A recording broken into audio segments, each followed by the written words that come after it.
Hi, my name is Joachim Ljungblad and I'm a creative professional. Since I know you wonder what that means, I'm a photographer, cinematographer, musician, and sometimes technically I'm still a chef. My company creates content in various forms for a lot of different brands, and my work has taken me all around the world. This thing right here is my studio, and it's the heart of my whole operation. I mean, I do a lot of different stuff in here, and this is an amazing place to be inspired. The most important thing for me is to stay motivated, which is also kind of the hardest thing to do when your job is to constantly develop interesting and captivating ideas. I live for the process, and I love to create, and that's the simple side of the story. And the challenge in a room like this is to stay efficient with all the gear and tech required for the things that I do. So if this room is the heart of my entire operation, then my computer is the heart of this room. I've had a lot of different computers since I started this journey, ranging from MacBook Pros, Trashcan Mac Pro, iMac Pro, some more MacBook Pros, and now I've landed on the Mac Studio. The Mac Studio really is a marvel of technology. There's been some issues with compatibility due to Apple's transition to Apple Silicon, but I mean, overall the Mac Studio is a solid performer and it punches way above its weight class, and I mean, it just chugs on. It's great. The thing is, dealing with all the gear that I've collected for myself alongside with actual media, just adding up as wildfire, is expandability.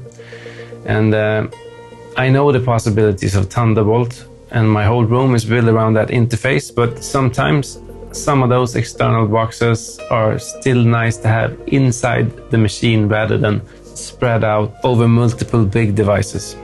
And that's when I came across this, the Sonnet Tech xMac Studio with the Echo 3 expansion, which basically turns your Mac Studio into a rack-mounted Mac Pro with extra I/O and 3 slots of PCIe expansion. So the main thing for me constantly shooting and editing via multiple platforms is fast storage. The Mac Studio comes with a maximum 8 CBs, which is surely enough for most single projects, but at a cost of $2,200 as we speak now. To expand that, you need external storage, SSDs, big RAID arrays, and so on. I mean, I know that I'm talking to a lot of you guys when I'm saying that the single SSDs can get frustrating, like constantly trying to find the right one. And since I'm always juggling productions, I mean, I need access to a lot of data. And I'm currently holding about 60 terabytes of media that I need to access random. So it's a big thing to have like fast, reliable storage, and of course a nice backup strategy, which, you know, it's hard. So with the xMac Studio, I have 16 terabytes of really fast SSDs, and it feels like it's part of my machine. The way I have this set up is through the new Sonnet M2 4x4 card, which basically lets me have 4 NVMe SSDs inside the expansion slot in the Echo 3.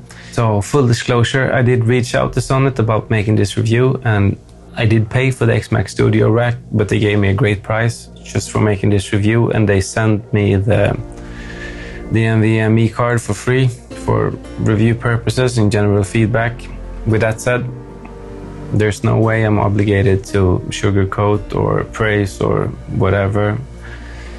Even though this isn't the most scientific review, I mean, this information is just based on what I know, what I do, like my real world workflows. I mean, I edit a lot of files and I make a lot of stuff. So I mean, I guess I know what I'm talking about in the regard that I need my stuff to just work for me to make money and make a living. First of all, the thing looks sexy as hell just sitting in the rack. The second thing is convenience of having all peripherals at one place without loose drives and dongles just lying around the desk. Then there's the sound from 2 big RAID arrays always connected to the computer, which basically means that I'm pretty used to the sound of airplanes taking off right next to my desk. This thing, dead quiet. So the Echo 3 has 2 Noctua fans, but they're barely audible, and the Sonnet M2 card is completely silent as well. It's just a heatsink. It's great, especially since I do a lot of like audio recordings and singing, stuff like that. And the Echo 3 chassis that lives inside the right slot in the rack unit is daisy chainable, so aside from the obvious performance hit on the Thunderbolt connection, you still have plenty of bandwidth to still use that 4-port on the back on the Mac Studio. Right underneath the Mac Studio is the clever pocket for external drives or whatever you make fit that you can plug into the computer with some magnetic tape, also included in the package to keep your additional devices secure. It does sit behind this lid with cable pass-through that needs to be installed due to correct airflow to keep your Mac cool and comfy, and that's just a part of the design that needs to be honored. And it also comes with these nice sliding brackets in order to easily access the back portion of the rack unit, but since I built this thing myself with the intent to look great inside this studio, I can't use these, no big deal, but they would come in handy if you put this thing in a server room and need to do some quick maintenance, which is also a great point for a very clean setup with only a Thunderbolt dock on your desk for setting up your workspace with monitors and keyboards and such, with your computer nicely tucked away in the other room with all the servers and other boring things you don't want to look at while in the zone. So back on the front is these 4 USB-A ports, which I wished would have been USB-C, since I don't really use a lot of those old USB-A thingies anymore. Well, I was wrong.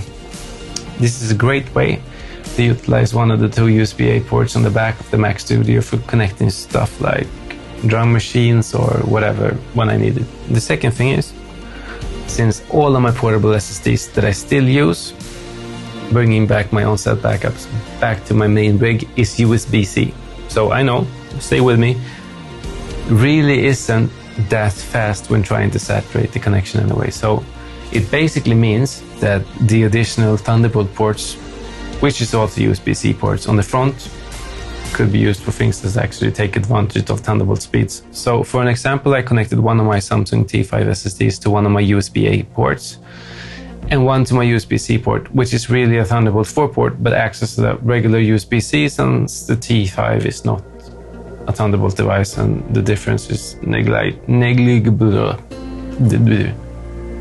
Yeah, it's not a big difference, which I suspect has more to do with Apple than anything else, but it's a win. So it means that you can take advantage of all the ports on the Mac Studio, and I mean it's a pain to get those USB-A ports on the back when you rack mount the thing, so yeah, it's great. One thing that really confused me though is the speed from my NVMe's, the SSDs inside my PCIe card. So where a single SSD gives me around 2400 megabits a second read and write, 2 SSDs in RAID 0 using Apple RAID gives me about the same 2400 megabytes a second reads, but writes is around 1800, which is weird since that really should be around 2800 due to the nature of Thunderbolt 4 connection and the fact that it should double the bandwidth of the drives themselves. I mean, still not a big deal since it's plenty fast, but to put things into perspective, my internal 2TB SSD in my Mac Studio is over 6000 megabyte write and 5000 read, which is a hell of a lot faster. And that brings us to the next point, the brand new Silicon Mac Pro. And I do have the M1 Ultra, and except for my 2TB SSD, it's fully loaded. So of course I knew something better would come in the near future, but adding up the cost for my machine and the xMac Studio, I could have easily gotten the rack-mounted Mac Pro instead. And to be honest, I probably would have given the option. So on a side note, since I have 3 slots of PCIe in my xMac Studio, the Mac Pro has 6. And the difference is the level of integration, since I am limited to the speed of my Thunderbolt connection. That same card with all 4 drives at RAID 0 in the Mac Pro would give something very close to like 10,000 megabytes, which is twice as fast as my internal very fast drives in my still very capable Mac Studio. And with the Sonnet, they had the new card for 8 drives of SSD. The theoretical speeds are up to 30,000 megabytes a second read and 18,000 megabytes a second write, and that's crazy fast. There are still a lot of benefits to this solution, and one being, if I would upgrade my Mac Studio to the M2 version, it would just slide right in, since the M2 Mac Studio is essentially the exact same machine as the new Mac Pro in a very slim package, minus the PCIe expansion and some other minor things. One could easily unscrew the 4 screws on the front, slide out the Mac Studio and put it in the backpack with your camera, audio interface, or whatever you need to bring for location work, which is a big win for the Mac Studio. So it's crazy, the power and technology they managed to squeeze inside that thing. And to be fair, a rack mount Mac Pro is $7,499, while you get the Mac Studio for $3,999, and the xMac Studio rack with the Echo 3 inside is $1,549. So, I mean, it leaves you with $2,500 for coffee. And with all that said, I really enjoy this thing. It's easy to set up. It's been working flawless, and I don't feel that I should expect nothing else from a company like Sonnet.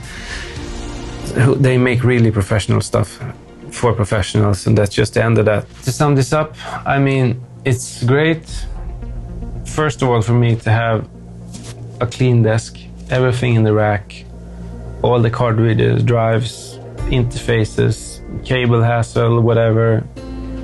It's good for my OCD, it's good for my peace of mind, and it's very practical. And just knowing that I have 2 empty slots of PCIe that I could populate with like a Decklin card for that new monitor for critical color grading, or like video work, or your Pro Tools cards, or whatever you need to put there. I mean, it's great just to have that. And even though I really can't call this video the new Mac Pro, because it's not, it really is the only way to make your Mac Studio Pro for real. So I hope you enjoyed this content.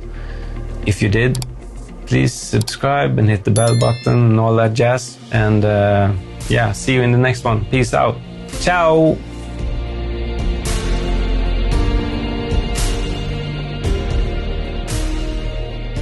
Okay, so quick note. I just read that Intel has announced Thunderbolt 5, the new interface, which basically doubles the speed of the Thunderbolt 3, Thunderbolt 4 standard we have today.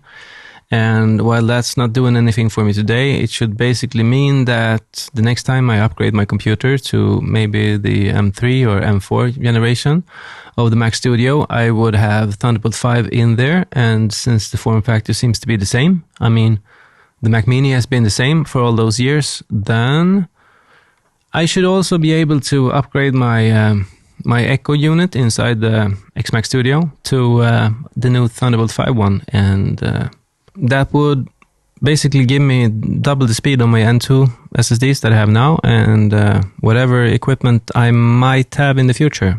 Future will tell. But just wanted to get that out there. Thanks.